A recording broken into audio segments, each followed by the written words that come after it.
Halo teman-teman, hari ini aku mau ngajakin kalian jalan-jalan sehari di kota Venice, Italy. Aku start ninggalin rumah jam setengah 5 subuh untuk ke terminal bus. Tapi ternyata aku salah berhenti di halte, akhirnya aku harus lanjut naik sepeda karena kalau nunggu bus selanjutnya bakalan lama lagi. Ini sudah sampai di terminal dan memang terminal di Ljubljana itu nggak ada area indoornya. Ini bisnya sudah datang dan of course untuk menekan budget kita pakai Flixbus. Jadi Slovenia tempat aku tinggal sekarang itu bersebelahan dengan Italy di sebelah barat. Makanya aku pilih naik Flixbus aja karena perjalanannya cukup menempuh 4 sampai dengan 5 jam aja. Sepanjang perjalanan pemandangannya bener-bener bagus banget. Kita ngelewatin banyak pegunungan, banyak perbukitan dan desa-desa yang hitungannya mungkin penduduknya kurang dari 100 orang. Di sini sebenarnya kita sudah sampai Venice, tapi kita masih di daratan utamanya. Sekarang kita lagi nyebrang laut untuk ke daerah kota tua yang banyak kanalnya. Dan sudah sampai dari pemberhentian bus, kita masih harus jalan sekitar 30 menit untuk mulai masuk ke area kota tuanya. Dan ini adalah jembatan yang menghubungkan kita ke area kota tua. Nah, kalau teman-teman lihat ini banyak orang yang bawa gerobak ya. Jadi di area kota tua itu nggak boleh ada mobil ataupun sepeda dan kendaraan lainnya. Makanya banyak banget jasa untuk ngebawain barang dan mereka itu bawanya itu menggunakan gerobak-gerobak atau troli yang dibawa secara manual oleh manusia. Tempat pertama yang aku kunjungin ini ada gereja tua yang kebetulan aku lewatin pas awal masuk kota. Nah, terus mulai jalan ke jantung kota, kita mulai sering ngelihat kanal-kanal dengan banyak gondola yang berjejer. Dan di sini tuh gangnya kecil-kecil banget, literally cuma bisa dilewatin oleh 2 orang. Bahkan ada satu gang kecil banget yang bisa dilewatin 1 orang doang.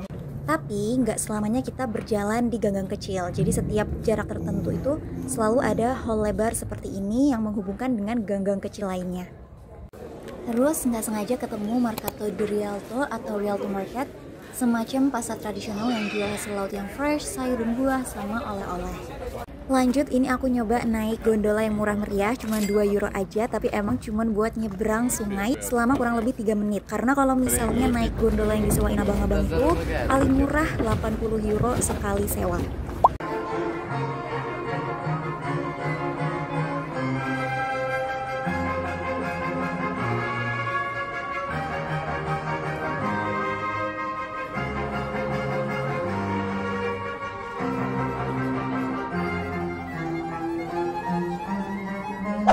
Oke lanjut, ini sampai di area Camposanti Giovanni Paolo, semacam city plaza yang ada rumah sakit yang beroperasi dan ada museumnya bernama Scuola Grande di San Marco dan di sebelahnya ada gereja. Itinerary berikutnya yang terkenal banget yaitu Library Aqua Alta. Dia merupakan toko buku dan juga souvenir yang punya banyak banget tumpukan buku tua yang dijadikan spot foto sama orang-orang. Untuk spot fotonya itu ada di bagian belakang toko. Jadi kita harus ngelewatin tokonya dulu untuk sampai ke spot foto ini. Dan di tokonya ada banyak sekali souvenir dan buku yang dijual.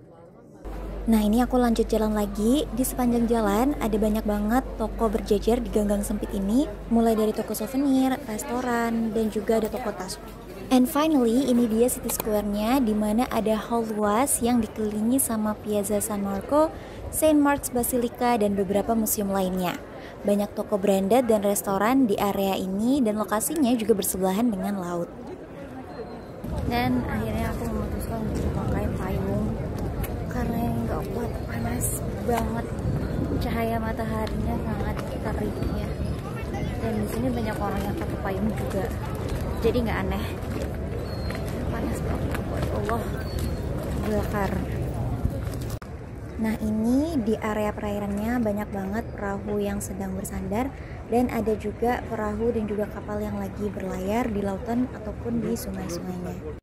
Nah, kalau ini adalah jembatan yang menghubungkan Doge's Palace dengan bangunan area penjara. Dan itu jembatan di sebelah sana disebut dengan Bridge of Sights karena dari situ para tahanan penjara bisa melihat ke dunia luar. Dan destinasi berikutnya adalah Doge's Palace, yaitu area museumnya di mana harganya untuk student under 26 15 euro.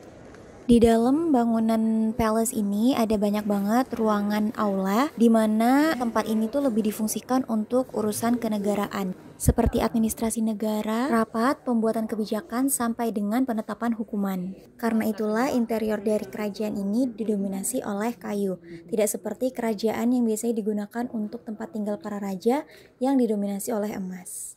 Museum ini juga menyajikan pakaian dan alat perang yang digunakan pada masanya. Selain itu, juga terdapat bagian yang menjelaskan sejarah pemerintahan dan juga para pemimpinnya. Bangunan ini tuh sudah digunakan sekitar 1000 tahun selama pemerintahan Venice berdiri. Kerajaan ini mulai dibangun secara besar-besaran pada abad ke-11 hingga akhirnya ia runtuh pada abad ke-18 setelah ekspansi yang dilakukan oleh Napoleon Bonaparte dari Prancis. Nah, untuk ini sudah memasuki area penjara di mana ada 2 rute panjang dan juga rute pendek. Cuman sayangnya di dalam aku nggak sempet banyak nge-record. Dari Duchess Palace ini aku mampir ke toko gelato yang viral karena lisan Blackpink, yaitu Suso. Harga per scoopnya mulai dari 3 euro. Di sini aku pesen yang rasa pistachio dan cukup worth it dengan harganya. Nah, ini potret dari masyarakat yang berkegiatan di perairan Venice. Masya Allah cantik banget ya pemandangannya. Terus ini aku jalan ke area kota karena mau cari tempat buat sholat dan ternyata di sini ada taman. Mampir bentar. Terus ini untuk ke area perkotaan aku harus nyebrang laut dengan bis sekitar 30 menit. Dan ini aku kesasar di dunia antah berantah gara-gara salah berhenti. Dan ini aku balik dari masjid Bangladesh yang aku kunjungin, dan selama di masjid aku nggak sempet nge-record karena masjidnya cukup private di sana dan ada aktivitas pengajian.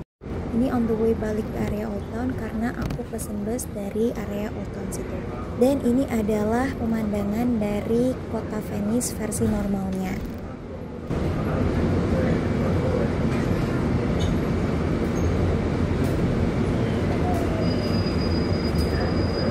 Finally, kembali lagi di area Old Town-nya. Ini aku masih di pinggir-pinggir area kotanya aja biar gak lama kalau nanti balik ke tempat busnya. Dan ya, pemandangan malam hari di kota Venice ternyata makin cantik dengan hiasan lampu-lampu. Lanjut sekitar 1 jam sebelum kedatangan bus, mulai on the way ke tempat pemberhentian. And finally, 2245 bisnya sudah datang dan again kita menggunakan Flixbus. Dan ini aku sampai di Ljubljana pukul 2, langsung naik Uber sampai dengan ke rumah. Terima kasih buat teman-teman yang sudah ngikutin vlog aku hari ini. See you on the next vlog.